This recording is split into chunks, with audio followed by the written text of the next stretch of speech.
السلام علیکم ورحمۃ اللہ تعالی وبرکاتہ نحمدہ ونصلی علی رسولہ الکریم اما بعد فاعوذ باللہ من الشیطان الرجیم بسم اللہ الرحمن الرحیم ورتل القرآن ترتیلا آمنت باللہ صدق اللہ المولانا العظیم وصدق رسولہ النبی الکریم ونحن علی ذلک لمن الشاہدین والشاکرین والحمد للہ رب العالمین۔ ہم جامع الوقف کا 7واں سبق پڑھ رہے تھے، جس میں سے بہت کچھ میں نے آپ کو بتایا، یعنی کل کے سبق میں ہم نے پڑھا تھا کہ میم اور طا، جیم، اسی طرح آگے کیا بولتے ہیں یہ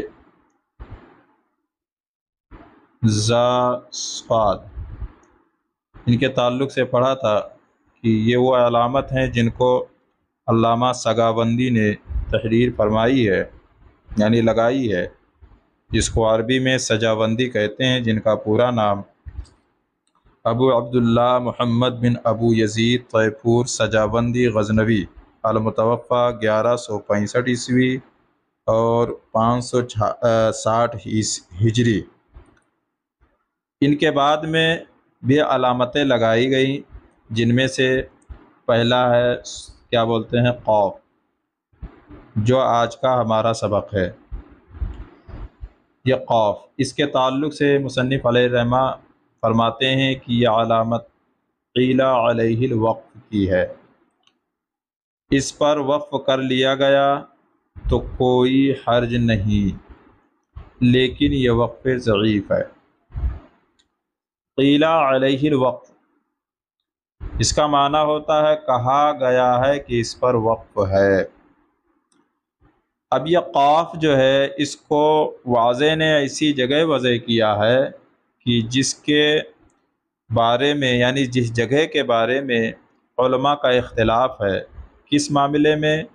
محل وقف کے معاملے میں، کہ یہاں وقف ہے یا نہیں ہے، اور واضح کو اس کے محل وقف ہونے میں کیا بولتے ہیں یقین نہ ہو۔ قیل علیہ الوقف یہ کیا پتہ دیتا ہے کہ واضح کو اس جگہ کے محل وقف ہونے میں یقین نہ ہو۔ کیونکہ دیکھیے عام طور پر جب آپ اس کو قرآن شریف میں دیکھیں گے تو یہ جو ہے قاف نہ، یہ محل حسن پہ ہوتا ہے، اور بعض ایسے مقامات میں بھی آپ پائیں گے کہ وہاں وقف کی گنجائش ہی نہیں۔ اچھا، محل حسن پہ اگر لے لیا جائے تو اس کا حکم تو یہی ہے کہ اس پر وقف بہتر کیا ہے، وقف نہ کیا جائے، اور اگر وقف کر لیا ہے، درمیانی آیت میں ہے، تو اعادہ ضروری ہے۔ ہاں، اگر آیت پہ ہے تو پھر آیت کی وجہ سے ابتدا ہی ہوگی، اعادہ جائز نہیں۔ لیکن جن کے نزدیک یہ قاف جو ہے علامت وقف ہے، یعنی محل وقف ہے، تو پھر ان کے نزدیک وقف کرنے کے بعد اعادہ ضروری نہیں، ابتدا ہی ہوگی۔ اور یہی موقف مصنف علیہ الرحمہ کا ہے، کیونکہ فرما رہے ہیں کہ کوئی حرج نہیں، یعنی وقف کر لیا تو کوئی حرج نہیں، لیکن وقف ضعیف ہے۔ تو غرچہ وقف ضعیف ہے، لیکن ہے تو محل وقف، لہذا محل وقف پر وقف کرنے سے ابتدا ہی ہوتی ہے، اعادہ ضروری نہیں۔ آگے دیکھیے قاف، یہ جو کاف ہے، قاف کے بعد کاف، یہ علامت کذالک کی ہے۔ یہ اگر علامت وقف کے بعد واقع ہو تو وقف کے حکم میں ہے، اور اگر علامت وصل کے بعد واقع ہو تو وصل کے حکم میں ہے۔ پتہ کیا چلا؟ بذات خود اس کا کوئی حکم نہیں ہے، یعنی بذات خود یہ کسی محل کا مالک نہیں ہے، کسی نہ کسی کے یہ تابع ہوگا۔ ٹھیک، تو یہ یہاں پر بتایا کہ مصنف نے کہ اگر علامت وقف کے بعد واقع ہو تو وقف کے حکم میں ہوگا۔ تو علامت وقف جیسے آپ نے پڑھا میم، طا، جیم، زا، صاد، یا اور بھی علامات وقف آئیں گے، ان کے بعد اگر یہ واقع ہو تو کبھی کبھی یہ وقف اس سے مراد وقف لازم ہوگا، کبھی کیا بولتے ہیں وقف مطلق کہیں گے، کبھی وقف مجوز کے حکم میں ہوگا تو کبھی وقف کیا بولتے ہیں مرخص کے حکم میں ہوگا، یعنی جیسا ہو۔ اگزامپل اگر میم آ جائے اس کے بعد میں یہ کاف آ جائے تو جو حکم اس کا ہے وہی حکم اس کا ہوگا۔ اس کا حکم کیا پڑا تھا؟ اس کا حکم یہ تھا کہ یہاں پر وقف کرنا ضروری ہے تاکہ وصل کرنے سے کسی قسم کی کوئی قباحت لازم نہ آئے، تو لہٰذا اب یہاں پر بھی کہا جائے گا کہ یہاں پر بھی وقف کرنا ضروری ہے تاکہ کسی وصل کرنے سے کسی قسم کی کوئی قباحت لازم نہ آئے، ٹھیک۔ اسی طرح اگر قا پہلے ہو اس کے بعد میں آنے والی علامت جو ہے یہ کاف آ جائے تو اس کے حکم میں آ جائے گا، وقف مطلق کے حکم میں آ جائے گا۔ یہاں بھی وقف کرنا ضروری ہے تاکہ کیا بولتے ہیں معنی جو ہے مکمل واضح ہو جائے۔ بات سمجھ میں آئی؟ اسی طرح اگر یہ وصل کے بعد واقع ہو تو یہاں پر اب وصل کرنا ضروری ہوگا، جیسا کہ آگے ابھی بیان کرتے ہیں وصل کے تعلق سے۔ تو یہ بات آپ کو سمجھ میں آ گئی ہوگی کیا ہے، یہ علامت کذالک کی ہے، یہ اگر علامت وقف کے بعد واقع ہو تو وقف کے حکم میں ہے، اور اگر علامت وصل کے بعد واقع ہو تو وصل کے حکم میں ہے۔ لہٰذا پتہ کیا چلا کہ یہ کبھی کیا بولتے ہیں علامت وقف کے لیے بھی ہوگا، علامت وصل کے لیے بھی ہوگا۔ اب اس کو پہچاننے کے لیے یہ دیکھیں گے کہ جب یہ واقع ہو تو اس سے پہلے کیا بولتے ہیں دیکھیں کون سی علامت آئی ہے اس سے پہلے۔ بات سمجھ میں آ گئی؟ آگے چلتے ہیں۔ آگے فرمایا قف اور ایک ہے سل۔ قف کے بارے میں فرمایا یہ قد یوقفو کا مخفف ہے، صیغہ امر نہیں ہے، اس پر اگر وقف ہو گیا تو کوئی حرج نہیں، البتہ وقف اختیاری بہتر نہیں۔ سل کے بارے میں بتا رہے ہیں یہ قد یوصلو کا مخفف ہے، یہ بھی صیغہ امر نہیں، اس پر بنسبت وقف وصل پسند کیا گیا ہے، اور قد یوقفو کا مقابل ہے۔ مطلب کیا ہے؟ مطلب یہ ہے کہ قف پر بنسبت وصل وقف پسند کیا گیا ہے، قف پر بنسبت وصل یعنی وصل کے بجائے وقف کو پسند کیا گیا ہے، اور سل پہ وقف کے بجائے وصل کو پسند کیا گیا ہے۔ لیکن اگر ان دونوں کے معنی میں غور کریں تو اس کا الٹ نظر آتا ہے۔ قد یوقفو جو ہے اس کے معنی میں اگر غور کریں تو کیا ہوگا؟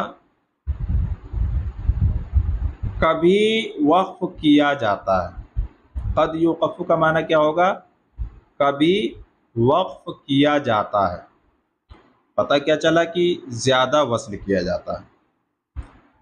اسی طرح قد یوصلو کا معنی اگر دیکھیں تو اس کا معنی ہوتا ہے کبھی وصل کیا جاتا ہے، یعنی مفہوم کیا نکل کے آیا کہ کبھی کبھی کیا بولتے ہیں وصل کیا جاتا ہے، زیادہ کیا بولتے ہیں وقف کیا جاتا ہے۔ بات سمجھ میں آ رہی؟ میں کہنا کیا چاہ رہا ہوں؟ بات یہ ہے مصنف علیہ الرحمہ نے فرمایا کہ سل جو ہے سل کہتے ہیں اس پر بنسبت وقف کے وصل پسند کیا گیا ہے، حالانکہ معنی کے اعتبار سے یہاں وقف راجح ہو رہا ہے، وصل مرجوح ہو رہا ہے، اور راجح کیا ہو رہا ہے؟ وصل ہو رہا ہے۔ کیونکہ بھائی قد یوصلو کا معنی کیا ہوا؟ کبھی کبھی وصل کیا جاتا ہے۔ مطلب کیا؟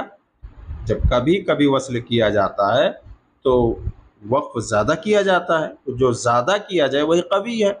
تو یہاں حکم تو یہ ہونا چاہیے کہ سل پر کیا بولتے ہیں وقف کیا بولتے ہیں بنسبت وصل کے وقف پسند کیا گیا ہے، یہ ہونا چاہیے، لیکن اس کا الٹ کیوں ہے؟ ایک چیز اور جان لیں کہ صاحب جامع الوقف نے اپنی دوسری کتاب تنویر میں فرمایا کہ سل علامت ہے قد یوصل کی، یعنی اس جگہ جس جگہ یہ لکھا ہو وصل ضعیف ہے، اس سے معلوم ہوا کہ جب وصل ضعیف ہے تو وقف قوی ہوا، ٹھیک۔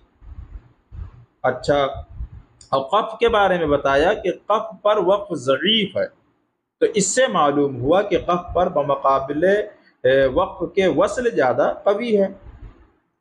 تو اب اعتراض تو ہوگا نا کہ ایک جگہ اپنی کتاب میں لکھ رہے ہیں کہ قف پر وصل قوی ہے، سل پر کیا بولتے ہیں وقف قوی ہے، اور یہاں جامع الوقف میں دیکھا جائے تو یہاں مفہوم کیا نکل کے آتا ہے کہ قف پر وقف قوی ہے، سل پر وصل قوی ہے، تو دو اپوزٹ باتیں آ گئیں ایک ہی مصنف کی دو کتابوں میں، تو اعتراض ہوا۔ اس کا جواب کیا ہوگا؟ اس کا جواب یہ ہے کہ دراصل قف اور سل دونوں میں علماء وقف کا اختلاف ہے۔ بعض علماء قف پر وقف کو راجح اور وصل مرجوح، اور بعض علماء کہتے ہیں وصل راجح اور وقف مرجوح، یہی حال سل کا ہے۔ تو اب اس سے پتہ کیا چلا کہ مؤلف نے اپنی ایک کتاب میں ایک کو لکھ دیا، دوسری کتاب میں دوسرے قول کو، تاکہ متعلم دونوں سے واقف ہو جائے۔ پھر حکم کیا ہوگا؟ تو حکم دیکھیے، ضرورتاً وقف جائز ہے اور وقف کے بعد اعادہ کی حاجت نہیں، ٹھیک ہے، یہ اس کا حکم ہوگا۔ مجھے امید ہے بات سمجھ میں آ گئی ہوگی۔ آگے مصنف خود بیان کرتے ہیں کہ دیکھیے قف اور سل یہ دونوں بھی اگرچہ وقف اضعف کی قسمیں ہیں، لیکن ان دونوں میں یہ فرق ہے کہ قف پر بمقابل سل اور وقف راجح ہے، اور سل میں وصل راجح ہے، ٹھیک ہے۔ یہاں تک کے بات مکمل ہو گئی۔ آگے ایک علامت صلاح، اس کے بارے میں مصنف فرماتے ہیں یہ الوصل اولا کا مخفف ہے، الوصل اولا کا مخفف ہے، یہاں بوجہ تعلق لفظی کے وصل ہی کرنا چاہیے، یہ اگرچہ وقف حسن کی علامت ہے اور جواز وقف کی صورت ہے، لیکن وقف کرنے کے بعد یہاں اعادہ ضروری ہے۔ دیکھیے اس علامت کو ایسی جگہ وضع کیا گیا ہے جہاں تعلق لفظی ہو، اور ظاہر سی بات ہے کہ جہاں تعلق لفظی ہوگا معنوی ضرور ہوگا، جس کا حاصل یہ ہے کہ یہ محل کیا بولتے ہیں حسن ہے، کیوں فرمایا نا کیا ہے وقف حسن کی علامت ہے۔ کیا ہوا کہ یہ محل حسن ہے، اور محل حسن کیا ہوتا ہے؟ وقف اختیاری کے لیے محل ہی نہیں ہے، محل حسن وقف اختیاری کے لیے محل نہیں ہے، لہٰذا اس پر وقف اختیاری صحیح نہ ہوگا، البتہ اس پر وقف غیر اختیاری ہو گیا تو اعادہ ضروری ہے، جیسا کہ مصنف علیہ الرحمٰن نے یہاں بیان کر دیا۔ آگے دیکھیے، آگے دیکھیے ہے کہ لا، یہ لا وقف علیہ کا مخفف ہے، یعنی اس پر وقف نہیں ہے، اور وقف قبیح کی علامت ہے۔ اس جگہ باقتضائے اتصال کلام وصل کرنا ضروری ہے، کیونکہ ایسی جگہ وقف کرنے سے قباحت لازم آئے گی، اسی وجہ سے اس پر وقف ناجائز ہے۔ اس کو اس طرح سمجھیں کہ قباحت کی دو قسمیں ہیں، نمبر ایک قبیح، نمبر دو اقباح، اور یہ علامت جو ہے نا لا، یہ جو ہے یہ لا، یہ دونوں کو شامل ہے، لہٰذا ایسی جگہوں میں وقف کرنا قبیح یا اقباح ہوگا جس کی تلاوت میں کسی طرح گنجائش نہیں ہے، نیز اصول تلاوت کے مطابق، جو اصول تلاوت ہے نا اس کے مطابق کلام کا لفظاً و معناً متصل ہونا وصل کا تقاضا کرتا ہے، اور یہ تقاضا کرتا ہے کہ وقف کے لیے معنی ہو، کیونکہ ایسی جگہ وقف سے مراد خداوندی کے خلاف معنی کا وہم ہوتا ہے، یعنی جو مراد ہے اس کے خلاف معنی پیدا ہو جاتا ہے۔ لہذا علامہ سجاوندی رحمہ اللہ تعالی علیہ نے اس علامت کو ایسی جگہ وضع فرمایا جہاں وقف اختیاری صحیح نہیں ہے۔ اچھا، اب اس سے یہ مفہوم بھی سمجھ میں آ جاتا ہے کہ بلا ضرورت وقف صحیح نہیں ہے۔ البتہ استراحاً وقف ہو گیا تو ما قبل سے اعادہ ضروری ہے، ابتدا نہ ہوگی، تاکہ مراد خداوندی کے خلاف ہونے کا وہم جو تھا وہ نہ پیدا ہو۔ اچھا، بعض لوگوں نے اس علامت لا کو، یعنی جو یہ لا ہے، اس کو کیا بولتے ہیں، لا ابتدا منہ کا مخفف قرار دے کر لا وقف علیہ کے مفہوم کی تردید کی ہے۔ اب اس کی وضاحت اگر آپ چاہتے ہیں تو کمنٹ میں بتائیں، تو انشاءاللہ تبارک و تعالی اس کے لیے ایک الگ سے ویڈیو بنا کر میں اپلوڈ کر دوں گا۔ آگے دیکھیں، قلا، یہ جو ہے مصنف فرماتے ہیں یہ وقف مختلف فیہ کی علامت ہے، اور قیلا لا وقف علیہ کا مخفف ہے، یعنی کہا گیا ہے کہ اس پر وقف نہیں ہے، اس جگہ پر وقف نہ کیا جائے تو بہتر ہے۔ جن کے نزدیک یہاں وقف معتبر ہے ان کے نزدیک اعادہ نہ ہوگا۔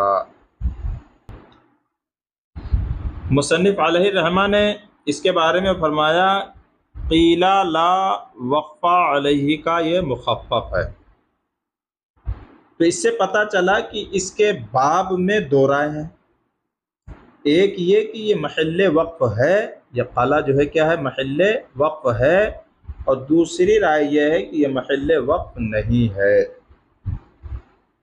اب اس کے حکم کے متعلق فرما رہے ہیں کہ اس جگہ پر وقف نہ کیا جائے تو بہتر ہے، نہ کیا جائے تو بہتر ہے۔ گویا یہ محل وقف نہیں ہے، یہ کیا محل وقف نہیں ہے، لہذا اولاً وقف نہ ہونا چاہیے۔ جب محل وقف نہیں ہے تو کیا وقف نہ ہونا چاہیے، لیکن اگر وقف کر لیا گیا تو پھر محل وقف نہ ہونے کی وجہ سے اعادہ ضروری ہے۔ اعادہ کیا ہے، ضروری ہے۔ بات سمجھ میں آ رہی ہے؟ دو رائے ہے نا، ایک ہے کہ محل وقف ہے، تو جن لوگوں کے نزدیک یہ محل وقف ہے ان کے نزدیک جب محل وقف ہی ہے تو اس پر وقف کے بعد ابتدا ہی ہوگی، اعادہ صحیح نہیں ہوگا۔ اس کے نزدیک، ان کے نزدیک، جن کے نزدیک یہ قلعہ جو ہے یہ محل وقف ہے، یعنی علامت وقف ہے۔